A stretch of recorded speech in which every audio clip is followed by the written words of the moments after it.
kepada Komisi 5 DPR RI. Yang keempat, terkait dengan Program Nasional Pemberdayaan Masyarakat Mandiri Pedesaan atau PNPM MPD, Komisi 5 DPR RI meminta Kementerian Desa, PDT, dan Transmigrasi untuk meninjau kembali proses transformasi pengelolaan kegiatan dana bergulir masyarakat PNPM MPD menjadi BUMDes bersama. Komisi 5, 7. Pak Menteri.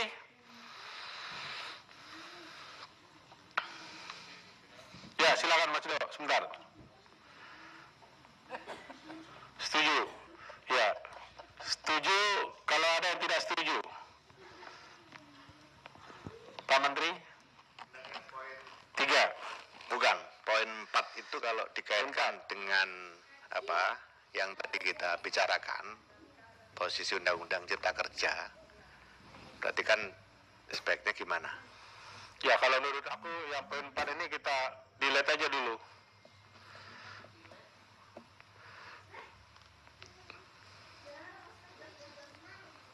Ya, silakan. Sebentar Pak Tamliha dulu, Bu. Oh ya. Menurut saya yang nomor 4 itu bukan untuk meninjau kembali, tapi untuk mengkaji. Ya, mengkaji kembali. Ya. Jadi kajian itu kan nanti kan dirumuskan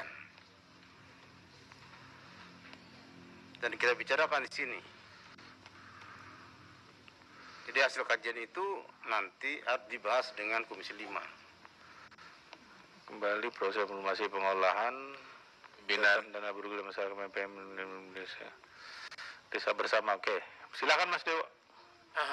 Kalau saya supaya tidak multitafsir, tidak bersayap ya interpretasinya, pakai kalimat yang jelas, gamblang gitu. Coba kalau pakai bahasanya Pak SBY yaitu lugas itulah ya. Gimana? Pending gitu aja, ditunda gitu. Oh, dipending dulu. Ya. Terkait dengan Program Nasional Pemberdayaan Masyarakat Mandiri Pedesaan PMPM dan seterusnya, Komisi 5 DPR RI meminta Kementerian Desa, PDT, Transmigrasi untuk menunda transformasi pengolahan kegiatan, gitu ya. Izin Pak Menteri. Ya, silakan Pak Ketua. Pak Hamka. Ya, persoalannya sekarang ini adalah hampir sudah berlaku dan bertransformasi dan secara otomatis di daerah. Dulu. Ada yang sudah, ada yang belum. Konsekuensinya kalau kita tunda. Itu loh yang. Tetapi kalau memang sekaligus kita tidak usah kaji dulu, biarkan dulu begitu, ya menunggu Cipta Kerja, Undang-Undang Cipta Kerja, karena dasar hukum BUMDesnya ada Cipta Kerja. Kalau kita mau katakan ini kita hapus saja dulu, kita menunggu persoalan Undang-Undang Cipta Kerja. Nah, kalau menunda di bawah sedang bertransformasi, kalau menunda dan tidak menunda pasti ada konsekuensinya.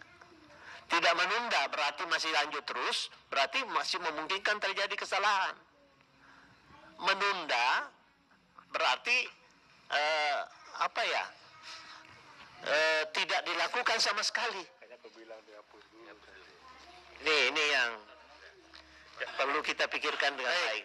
Pak Hamka, makanya saya bilang tadi ini kan begini Pak, saya paham itu Pak Hamka, barang ini udah jalan ini, dari ini udah jalan, tapi kan nggak salah juga Pak Menteri, Cipta Kerja bunyinya begitu kok, kan nggak tahu juga barang ini tiba-tiba di judicial review, kan gitu. Ya memang salah yang judicial review, enggak juga, menurut MK kan tidak salah juga yang judicial review. Saran saya Pak, maka tadi saya bilang poin ini kita drop saja, sembari kita nanti lihat perbaikan, ya baru kita dalami lagi gitu loh. Ini nanti debatnya kalau kita panjangkan duluan telur apa ayam, nggak selesai ini. Bu Ketua yang terhormat, silakan. Izin Pimpinan. Ya.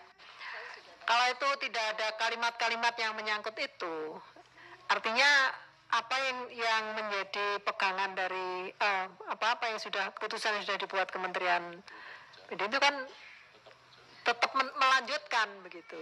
Padahal kan harapan kita kan dipending dulu kan ini dipending supaya sambil menunggu aturan yang ada. Nah, oleh karena itu menurut saya itu harus tegas, harus jelas gitu.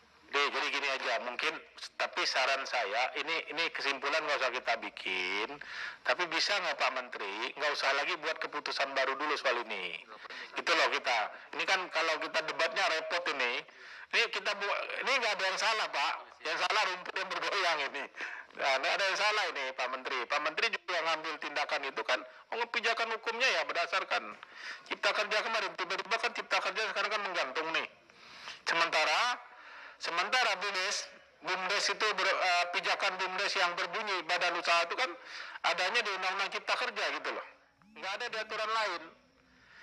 Nah sekarang bisa nggak Pak Menteri sementara ya nggak usah dulu buat kebijakan apa-apa terkait hal ini.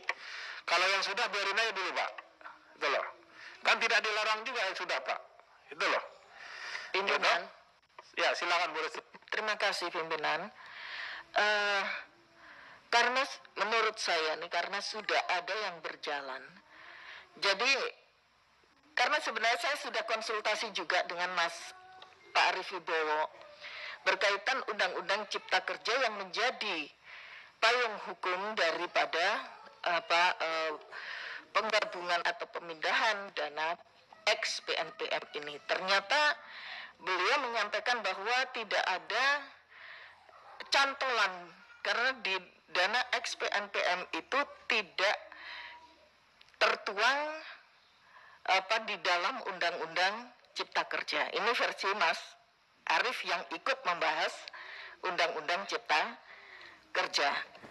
Nah, tetapi kalau memang benar, kalau menurut Pak Menteri bahwa cantolannya dengan Undang-Undang Cipta Kerja itu ada, sebaiknya yang belum dilaksanakan itu dipending dulu pelaksanaannya, ya, tanpa ada pressure apapun, tanpa ada dalam tanda kutip apapun itu, yang pasti dipending dulu. Tapi yang sudah berjalan, ya bagaimana lagi? Wong sudah berjalan. Jadi yang belum berproses ya dipending dulu. Itu menurut saya yang paling aman. Karena dampak tidak hanya dari kementerian, kita DPR yang sebagai salah satu yang bertanggung jawab di dalam pembuatan undang-undang, maka kita juga akan ya terkena dampak dari itu. Itu pimpinan, terima kasih. Ya, cukup Mas Dewa. Ya pimpinan, dasar hukum itu kan sesuatu yang mendasar, yang fundamental ya. Boleh pemerintah mengambil kebijakan apapun, boleh, nggak masalah. Sepanjang dasar hukumnya itu jelas. Yang dilakukan oleh Pak Menteri itu merupakan bagian dari upaya pembenahan, penyempurnaan, dan tujuannya adalah untuk masyarakat, untuk rakyat Indonesia. Tetapi kalau dasar hukumnya kurang kuat, ini juga tidak tepat untuk dilakukan. Gitu. Jadi ini tidak persoalan sudah dilakukan atau belum dilakukan. Kalau sudah dilakukan sebagian, tetapi baru sadar kemudian bahwa dasar hukumnya tidak kuat atau tidak ada dasar hukumnya, itu lebih baik dihentikan daripada kita sadar tapi tetap dilanjutkan. Oleh karena ini akan menjadi presiden hukum yang akan dihadapi oleh Pak Menteri di kemudian hari. Jadi saya justru menyayangkan kalau nanti di kemudian hari Pak Menteri menghadapi persoalan hukum ini, begitu. Karena putusan MK itu kan final dan mengikat. Jadi tidak bisa ditawar-tawar bahwa putusan MK dalam masa revisi 2 tahun ini jangan digunakan sebagai dasar untuk pengambilan satu kebijakan. Itu clear. Jadi kalau soal apa nanti manfaat dan bagaimana akan lebih baik dan segala macam, itu persoalan lain, tapi persoalan dasar hukumnya harus clear terlebih dulu. Maka oleh sebab itu sambil menunggu dasar hukum ini clear, lebih baik itu tidak dilanjutkan. Nah, kita juga kembali lagi kepada Pak Menteri, tergantung komitmennya Pak Menteri. Kalau ini dihilangkan, poin 4 ini dihilangkan, tidak ada masalah. Tapi komitmennya Pak Menteri bagaimana? Apakah masih tetap dilanjutkan? Mau melanjutkan ini? Kalau melanjutkan artinya Pak Menteri dengan sadar ini menabrak aturan. Ya kan kami sudah mengingatkan. Tapi kalau itu dengan komitmen ini dihilangkan, dengan komitmen tidak dilanjutkan, itu yang lebih baik. Tapi kalau Pak Menteri supaya punya dasar yang lebih kuat karena kebijakan sudah berjalan, usaha itu sudah dilakukan, punya dasar supaya untuk menghentikan apa yang sudah dilakukan, kesimpulan nomor 4 ini tetap ada, tidak jadi masalah.